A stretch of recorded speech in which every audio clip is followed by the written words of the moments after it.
আমাদের এই ব্যস্ত জীবনে যেখানে প্রতিটি দিন একই ছন্দে বাঁধা, সেখানে মন মাঝে মাঝে হাঁপিয়ে ওঠে। এই একঘেয়েমি ভাঙার একটাই অব্যর্থ মন্ত্র আছে, তা হলো ভ্রমণ। অজানা রাস্তার মোড়ে কি অপেক্ষা করছে, সেই কৌতূহলই আমাদের বারবার ব্যাগ গোছাতে উৎসাহ যোগায়। হোক সে পাহাড়ের নীরবতা, কিংবা সমুদ্রের গর্জন, অথবা কোনো পুরনো শহরের ইতিহাস, এই সব কিছুই আমাদের জীবনকে আরও অর্থপূর্ণ করে তোলে। তাই আর দেরি না করে আসুন আমরা আমাদের পথের ডাক শুনি, চেনা গণ্ডি পেরিয়ে বেরিয়ে পড়ি নতুন এক যাত্রায়, যেখানে আমাদের জন্য অপেক্ষা করছে অফুরন্ত আনন্দ আর অভিজ্ঞতা।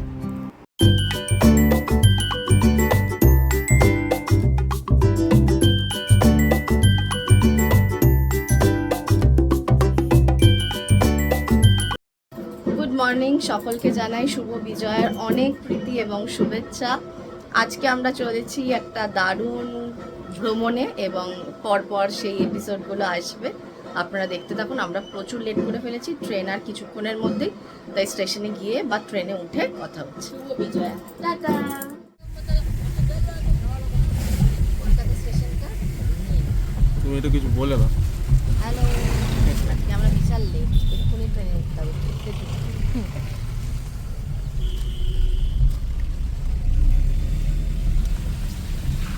উঠে পড়েছি আমরা ট্রেনে, এক্ষুনি ট্রেন ছেড়ে দেবে, টাইম প্রায় হয়ে গেছে আর 1-2 মিনিটের অপেক্ষা।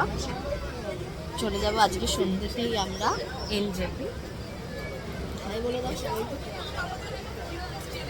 হাই বলার মতো ক্ষমতা নেই, এটা এত হাই করে ফেলেছে। क्या बोला तूने?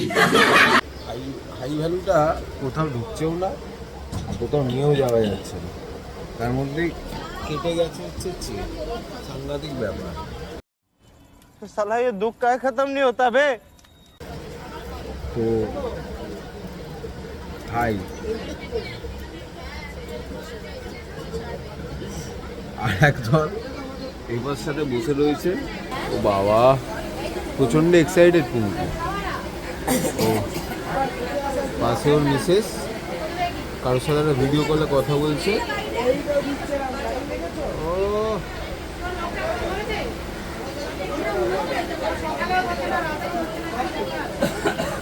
সে হাই টু ক্যামেরা। ও পাঁচু গোপাল। ট্রিপটাতে আমরা টোটাল 8 জন যাচ্ছি, কিন্তু আপাতত আমরা 6 জন যাচ্ছি। 2 জন কালকে আমাদের সাথে এসে জয়েন করবে।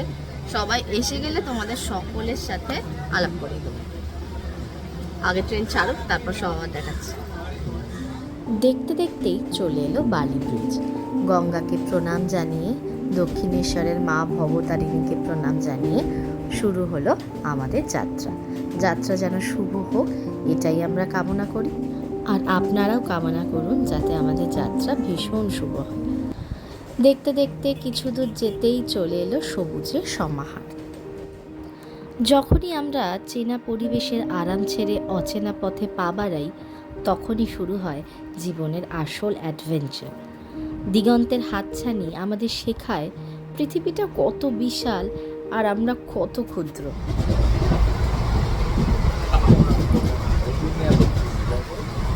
এই খুশির পিছনে হচ্ছে দেখো, দেখাবে একটু দেখো, এই খুশিটার পিছনে হচ্ছে এই যে এটা চিকেন স্যান্ডউইচ।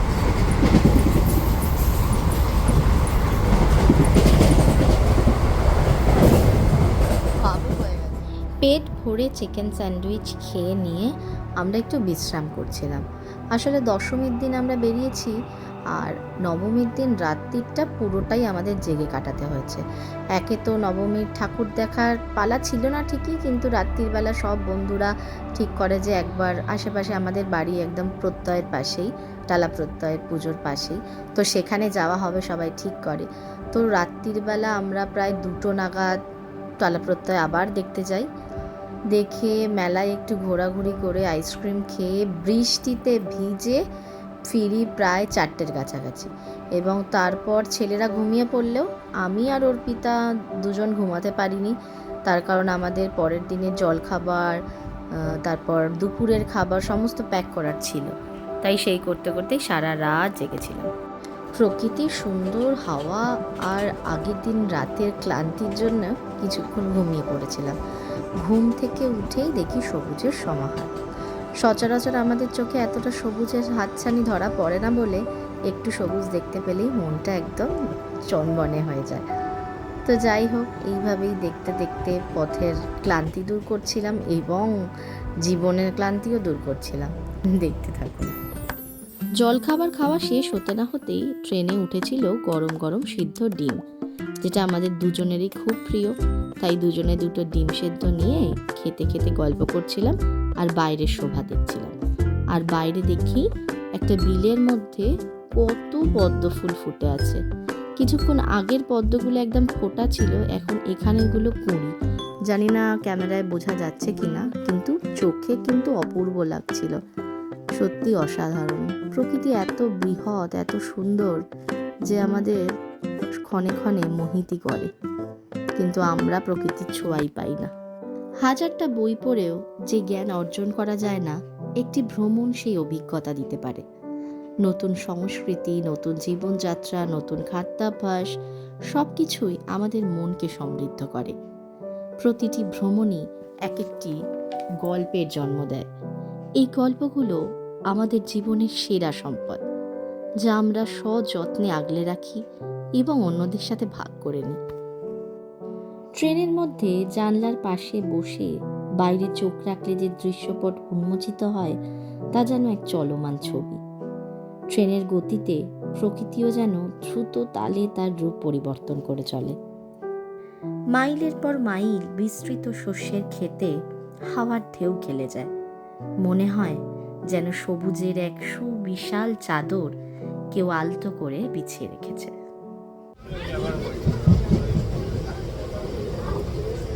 ট্রেনে বসে থাকতে থাকতে শুধু বোর হয়ে যাচ্ছে। আর এখন ট্রেন আমাদের লেট রয়েছে মোটামুটি আধ ঘন্টা মতো।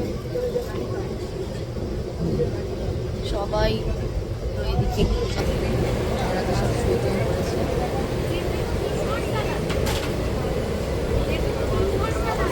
আর আমরা এখানে বসে বসে গল্প করছি।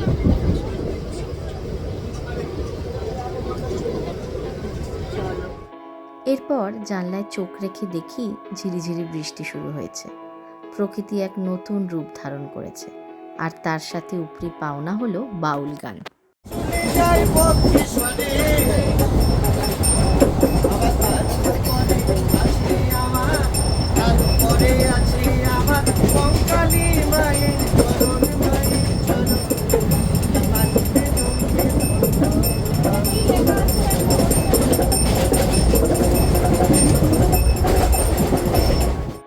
বাউল গান শুনে আবার মন দিই প্রকৃতিতে।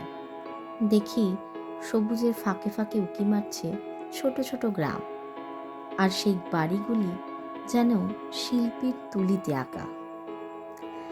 এই ট্রেন যাত্রা কেবল গন্তব্যে পৌঁছানো নয়, এ যেন প্রকৃতির এক নীরব কবিতা পাঠ করা।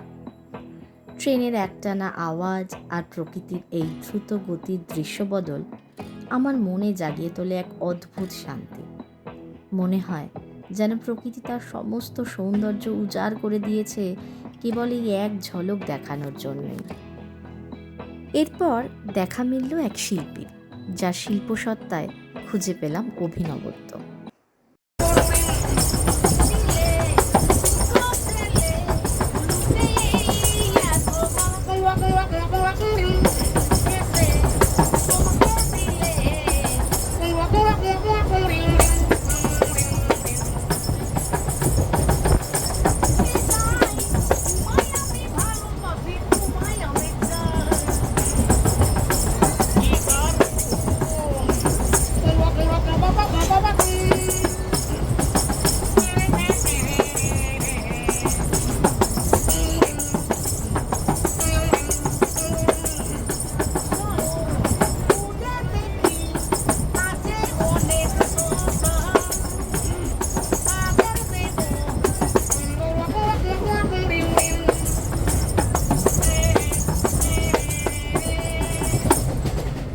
ইতিমধ্যে বাইরে শুরু হয়েছিল বেশ বৃষ্টি, এবং বৃষ্টির পর স্টেশনগুলো যেন একদম ধুয়ে মুছে নতুন হয়ে গেছে। তারপর আর দেরি না করে লাঞ্চ করে নিলাম। চলে এসেছে দুপুরের লাঞ্চ। এখানে আছে একদম কষানো চিকেন, তার সাথে তো রাইস দেখতেই পাচ্ছেন, সব খাওয়া দাওয়া দিয়েছে।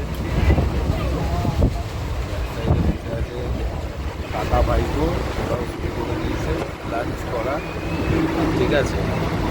আর গিন্নি সবসময় রেডি, আমিও রেডি। এবার শুরু হবে লাঞ্চ। আসছি আবার পরে। কখনো কখনো জীবনে এমন এক মুহূর্ত আসে যখন শহরের কোলাহল অসহ্য মনে হয়।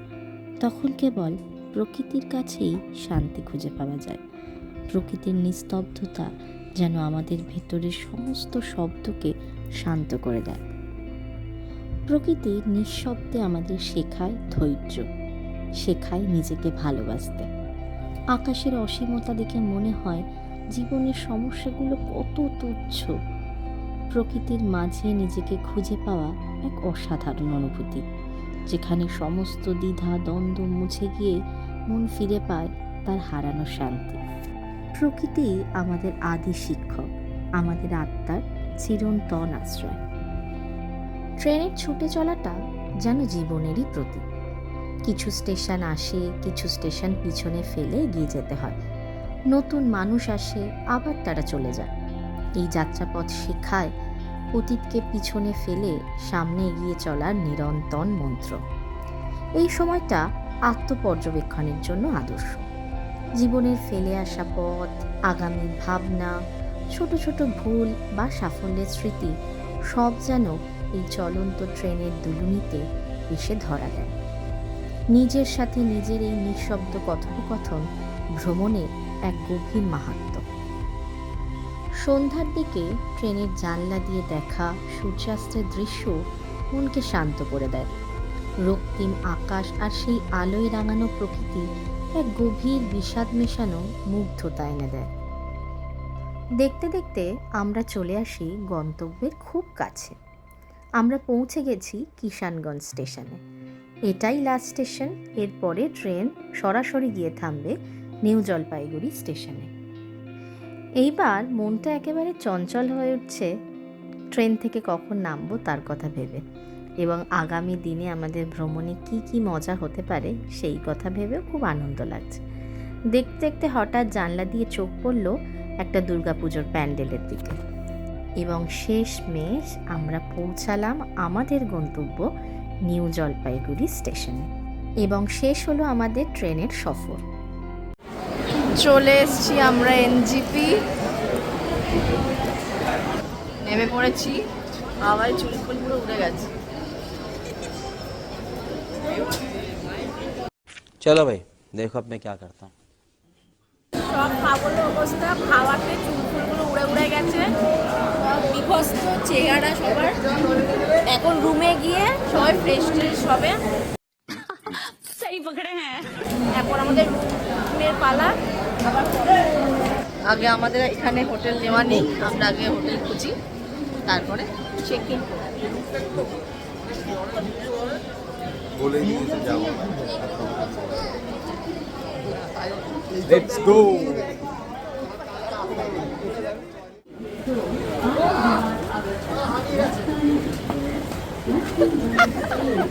वाह दीदी, वाह दीदी, नहीं नहीं दीदी वाह दीदी, व्हाट इज दिस दीदी दीदी।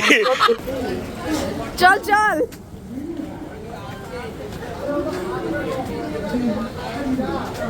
মানুষকে ধাক্কা মেরে ফেলে দেবে রে।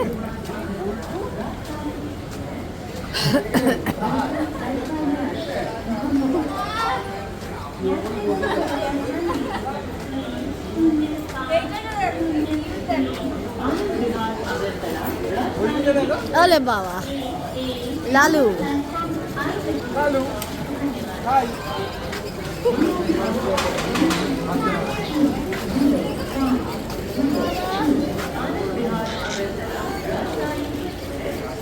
বেরিয়ে পড়েছি স্টেশনের বাইরে। এখানে নতুন কিছু ব্রিজ ফ্রিজ তৈরি হচ্ছে, অনেক বছরই বাদে এলাম। ডাইরেক্ট ঢুকবে, ফ্লাইওভার মতো করছে, ডাইরেক্ট হয়তো স্টেশনে এসে ঢুকবে। পুরো কনস্ট্রাকশন করছে। আগে যেবার আগে 2 বছর আগে এলাম তো দেখতে পাইনি, ভেতরটাতেই দাঁড়াবে, বৃষ্টি পড়ছে তো।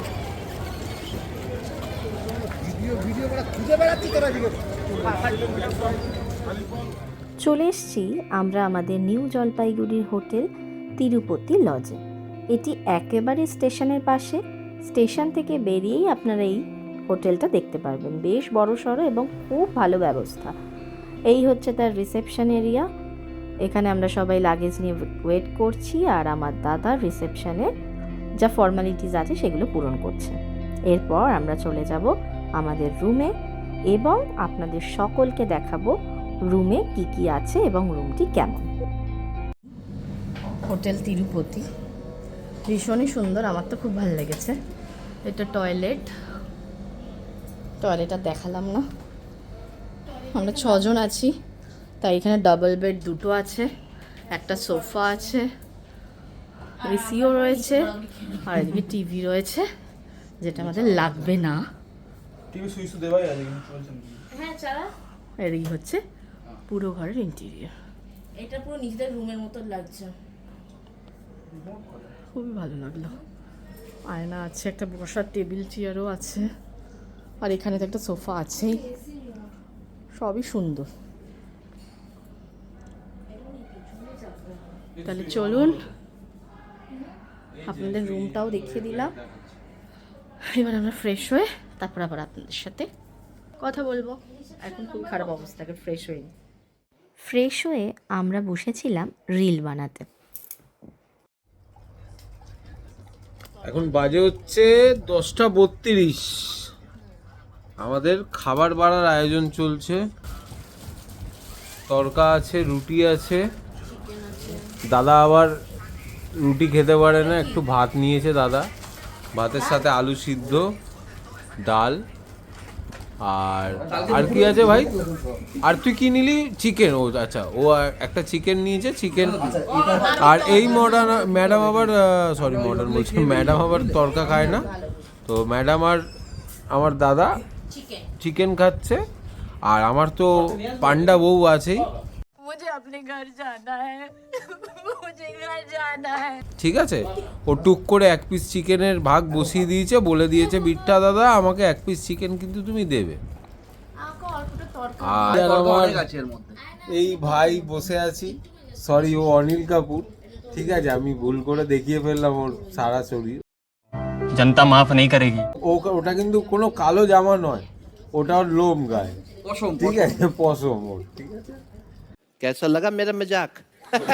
আর এই ভাই দাঁড়িয়ে আছে, রেডি হয়ে গেছে, এবার খাওয়া দাওয়া হবে, ব্যাস ব্যাস। ঠিক আছে, চলো খাওয়া দাওয়া শুরু করি, তারপর দেখা হচ্ছে আবার। টাটা। আমাদের ডিনার হয়ে গেছে, এখন সবাই শুয়ে পড়ি। কালকে সকাল সকাল আমরা উঠবো, উঠে রেডি হয়ে কালকে আমরা পেলিং যাব। তো কাল আজকে থেকে আমাদের যাত্রা শুরু। আজকে সবাই ভীষণ টায়ার্ড, তাই সবাই শুয়ে পড়েছে। এইসব অবস্থা।